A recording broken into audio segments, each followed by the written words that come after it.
Bonjour, je suis Corinne Cristol. Suite à la 9e capsule concernant l'audio du livre que j'ai écrit en 2011, Rupture et réconciliation, la crise au cœur de l'évolution, la première partie concernant le chaos se poursuit à nouveau par le thème d'une souffrance en dormance qui nous amène dans cet extrait jusqu'au moment du basculement entre le supportable et l'insupportable. Même si l'évolution de ma propre vie a engendré des relations décalées avec ma famille originelle, mes parents m'ont toujours aidée, et je sentais quand même que tous étaient ravis pour moi, mais d'une façon que je trouvais maladroite, voire paradoxale. En effet, je sentais leur amour, et en même temps, je sentais leur souffrance. Du reste, j'en faisais mon affaire, et ma grande difficulté était de les préserver tout en me préservant. Concrètement, ils regardaient mon émancipation avec leur vision du monde, et malgré de bonnes intentions, ils finissaient par m'imposer leur façon de voir les choses sans qu'elles ne me correspondent. Par exemple, cela pouvait concerner notre intérieur, ou nos divers projets, ou encore l'éducation de nos enfants. Comme une seule voix qu'il fallait que j'écoute, leur avis quasi unanime prenait le dessus et mon point de vue n'était pas reconnu. Moi, j'avais juste besoin d'autonomie, d'affirmation et de respect mutuel. C'est vrai que j'aspirais à une indépendance qui consistait d'une part à me débrouiller avec mon mari afin d'assumer nos responsabilités et d'autre part à les solliciter le moins possible pour ne pas les déranger. En fait, je me rends compte que j'aurais aimé que mes parents soient fiers de moi comme je l'étais d'eux. Mais cela était compliqué de me prononcer et de faire valoir mes idées, d'autant qu'ayant horreur des conflits, je faisais silencieusement confiance à l'ouverture d'esprit. D'ailleurs, j'ai toujours ressenti que l'amour est étroitement lié à la liberté. Et je ne comprenais pas pourquoi je n'avais pas le droit de penser et de faire différemment. Bref, d'être qui je suis. À ce titre, l'éducation me paraît réussie quand on peut se détacher de ses parents sans se déchirer, avec bienveillance et confiance. Aussi, notre amour familial était présent, mais dans ma façon d'aimer mes parents, j'avais besoin d'un certain recul pour protéger mon intimité. Ils sont importants pour moi, oui, mais pas plus importants que mon mari et mes enfants. Or, l'emprise que je ne leur laisse pas semble générer un malaise. Pourtant, loin de les évincer, je tiens juste à garder une saine distance afin de favoriser les choix de mon couple auquel j'ai pleinement confiance. Partager ma vie avec la leur, oui, évidemment, mais sans se confondre. J'avais besoin d'eux, mais plus comme des parents supervisant leur ado, ou surveillant leur enfant par des recommandations insistantes, voire des jugements tranchants. Désormais, j'attendais une relation d'adulte à adulte, avec des échanges constructifs et tolérants, car j'étais en plein dans ma vie et je m'en réjouissais.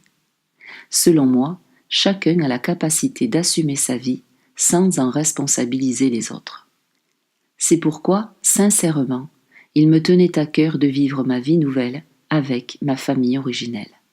Sauf que face à mes parents et mes sœurs, j'avais souvent l'impression de devoir faire un choix insensé entre eux, leurs opinions, ou ma vie, mes intuitions, comme si la conciliation des deux était impossible.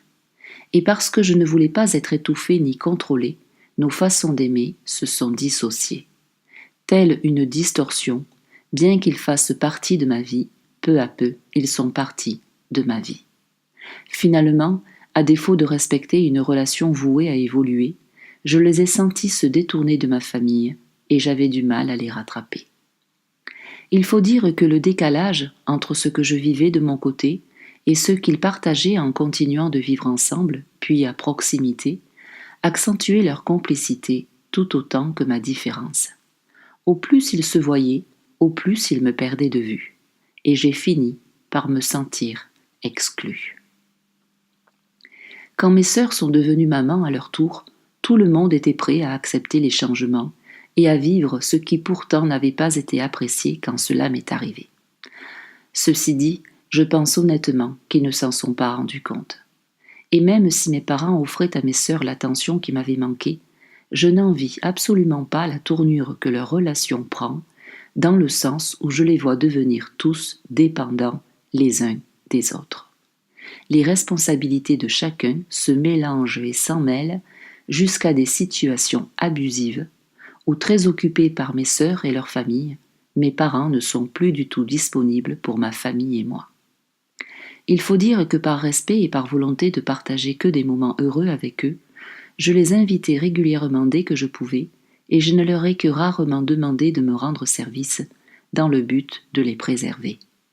Or, ils ne me demandaient aussi que rarement de garder mes enfants, que ce soit pour profiter d'eux ou pour me soulager. Et quand j'ai commencé à être épuisée et que mes enfants réclamaient de les voir plus souvent, on était loin d'être leur priorité. Énormément impliqués dans le quotidien de mes sœurs, il n'y avait plus de place ni de temps pour moi et mes enfants. Cela me faisait de la peine. Surtout quand ma mère se plaignait d'être fatiguée de ce rythme que pourtant elle cautionnait et qu'elle privilégiait. Finalement, ironie du sort, je me retrouvais à entendre se plaindre les uns les autres auprès de moi, sans que moi-même je ne m'étais jamais plainte de rien, même quand cela ne me convenait pas. Quoi qu'il en soit, du coup je ne dis encore rien, et avec mon mari, on se débrouille comme on peut en faisant de notre mieux.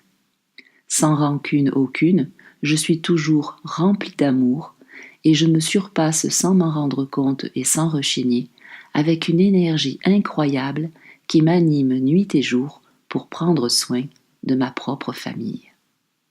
Quant à ma famille originelle, qui s'organisait autour des familles de mes sœurs, ma relation se dégradait jusqu'à me dénigrer.